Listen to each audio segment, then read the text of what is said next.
Carlos V de Alemania, Carlos I de España. Año 1500 a 1558. Estamos en Gante, Flandes, donde se celebra la solemne misa fúnebre para Felipe el Hermoso.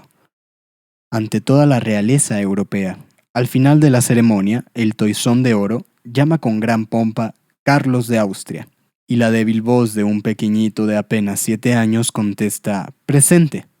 Carlos de Habsburgo, archiduque de Austria, infante de España, duque de Borgoña, conde de Flandes y de Luxemburgo, se ve forzado a cambiar sus juguetes para convertirse en rey. ¡Qué fabulosa herencia! ¡Viva el rey!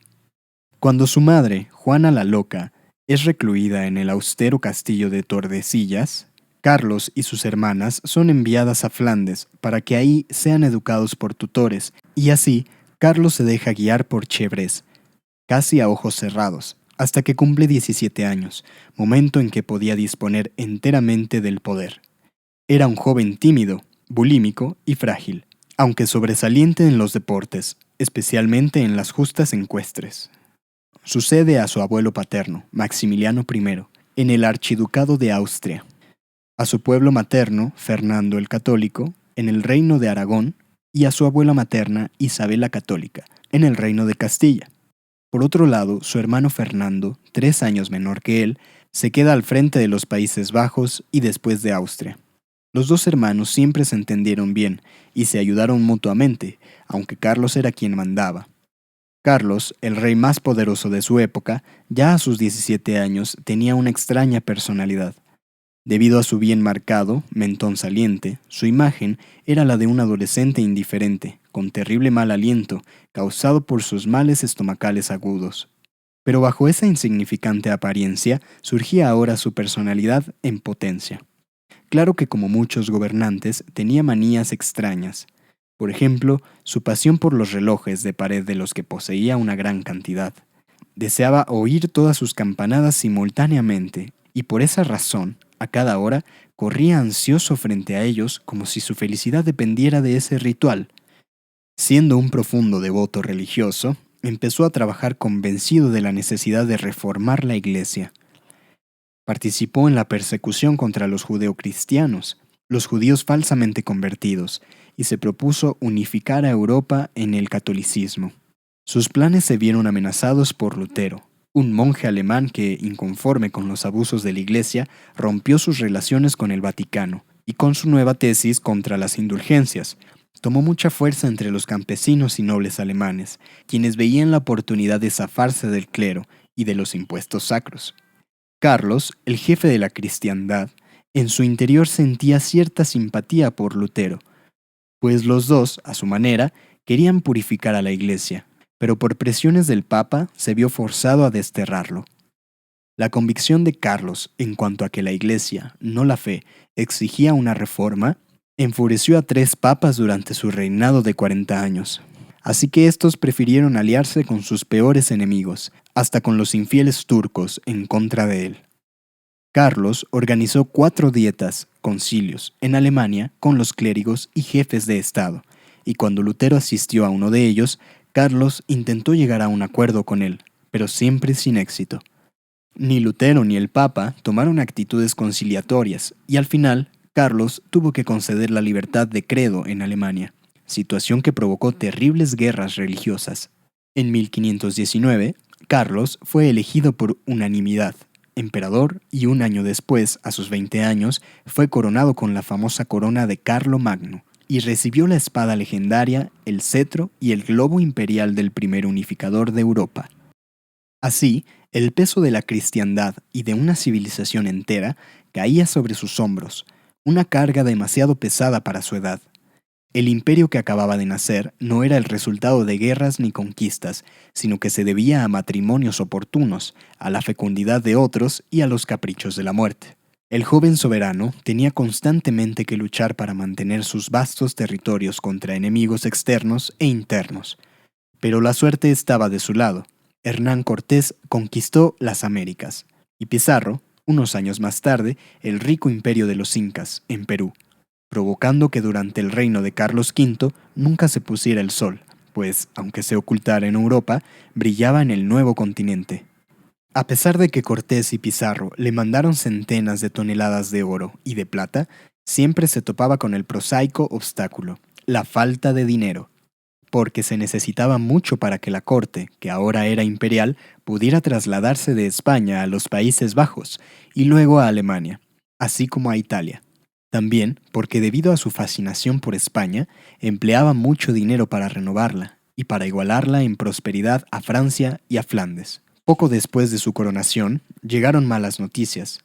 Francisco I de Francia había invadido Luxemburgo, amenazando a los importantes Países Bajos, y así empezó una guerra que con pocas treguas dominó todo el reino de Carlos V.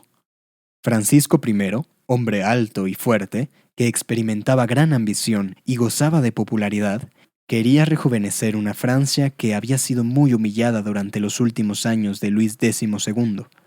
No podía aceptar que su país fuese estrangulado por la consolidación del gran imperio de Carlos V. Por eso, Francisco, supuestamente el rey más católico, hizo una alianza con Enrique VIII, con el Papa y hasta con el infiel más temido, el gran turco Sulimán, el Magnífico, con tal de derrotar a Carlos V, quien frente a Francisco jugó un papel lamentable. De repente, se encontró con varios asuntos muy peligrosos, que lo dejaron muy consternado, porque los turcos ya amenazaban Viena y a los estados austriacos de su hermano Fernando. Con todo esto, ni el príncipe más poderoso podría librarse de la bancarrota. Los generales de Carlos le consiguieron para su cumpleaños 25 un gran triunfo en Italia. Destruyeron el ejército de Francisco y lo tomaron prisionero. En contraste, Carlos, lejos de conducir sus tropas, permanecía en Madrid, ponía en hora sus relojes y se ocupaba de la administración. Ahora Francia estaba abierta, decapitada, sin tropas, sin más gobierno que el de Luisa de Saboya, madre de Francisco. Carlos podía haber entrado en triunfo en París, pero por su indecisión y especialmente por carencia de recursos económicos, no invadió Francia. Así, el gran imperio de Carlomagno nunca más renació. Posteriormente, cuando Francisco estaba muy enfermo en la cárcel, su madre, quien fungía como regente de Francia, le ofrece a Carlos V la enorme suma de 3 millones de coronas. A los dos hijos de Francisco, incluyendo al Delfín como rehenes, desocupar Italia y otras concesiones para que lo dejase en libertad. Por presión adicional al Papa, Carlos libera a Francisco, quien inmediatamente rompe su palabra de caballero y la guerra continúa. Algunas veces Enrique VIII, tío de Carlos V, se alió con él en su guerra con Francia, principalmente con el sueño vano de convertirse también en rey de Francia. Otras veces Enrique VIII se unió con Francisco I en contra de Carlos, quien se opuso violentamente cuando trató de liberarse de su esposa Catalina de Aragón, con el fin de casarse con la sensual Ana Bolena. Al final, cuando el Papa no dio su consentimiento, Enrique se separó de la Santa Iglesia y se declaró jefe de su propia iglesia, la anglicana. Esto significó otro fracaso para Carlos, el guardián de la unidad cristiana. A pesar de tantas oportunidades de matrimonio, Carlos V no daba indicios de quererse casar. Finalmente tuvo varias amantes, y aunque trató a sus mujeres con desprecio y dureza, bien apoyó a sus hijos naturales. Tendía Carlos más a hundirse en su soledad y satisfaciendo su glotonería que a involucrarse en pasiones, pero ahora se necesitaba más dinero en el reino. Un dote podría ser la salvación, y quién mejor que Isabel de Portugal, hija de su acaudalado primo hermano y cuñado. Se casó con esta hermosa mujer, una belleza frágil, casi inmaterial, muy piadosa, con fe profunda, a quien Carlos contempló como un ángel. «Me siento inmensamente feliz», exclamó Carlos V. Y para contemplar esa alegría, Isabel trajo al mundo al archiduque infante don Felipe. No obstante, su continua guerra con Francia, Carlos, ahora en la cima de un poder inigualable, se prepara para las cruzadas contra los turcos.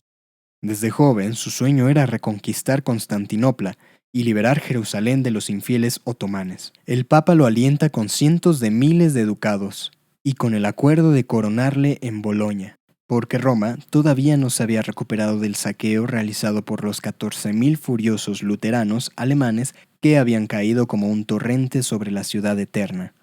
Así, Carlos recibe del Papa Clemente VII su antiguo enemigo, la corona de oro de los Césares, convirtiéndose en emperador del Sacro Imperio Romano. A sus 30 años, el soberano más poderoso del mundo tiene el aspecto de un hombre de avanzada edad. La gota le causa inmenso sufrimiento y pronto se añade el asma de este mal. Los médicos le suplican que aligere sus comidas, que sean menos nocivas, pero se levanta tarde, oye 3 misas, luego se sumerge en el papeleo. Se decía que se la pasaba de la misa a la mesa, sin amigos, solo con sirvientes o mercenarios. Fue un César humanista, que cabalgando hacia Habsburgo, esperaba restaurar el orden en Alemania y luego unificar el occidente. Fue un César lleno de gusto y sensibilidad artística que amó la pintura.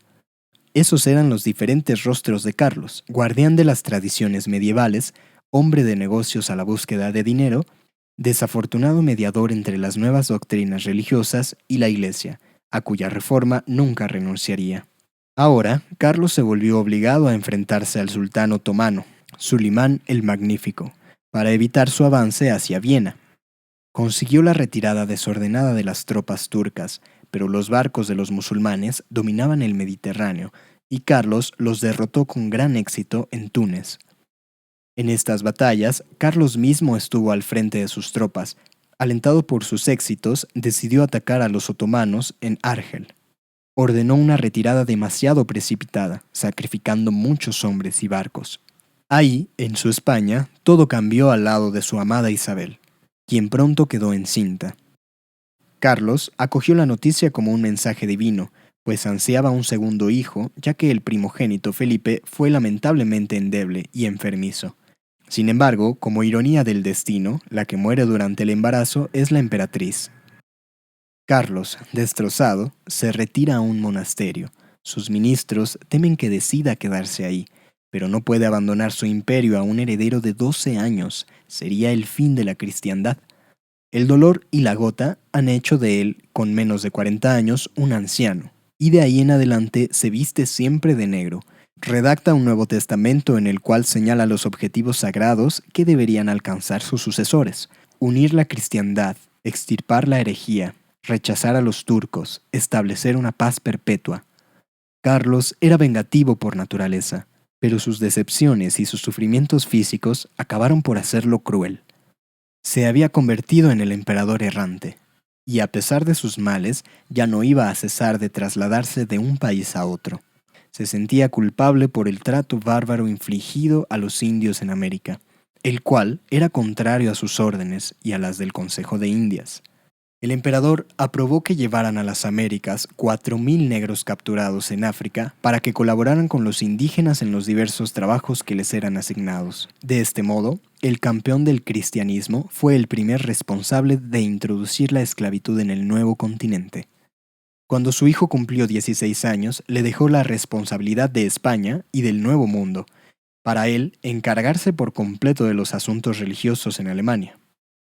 En el campo de batalla, cabalgando, medio acostado en su montura, con la pierna envuelta en una especie de saco y con la voz apagada por el sufrimiento, Carlos parecía indiferente ante las granadas, retaba a la muerte, apoyando a sus soldados.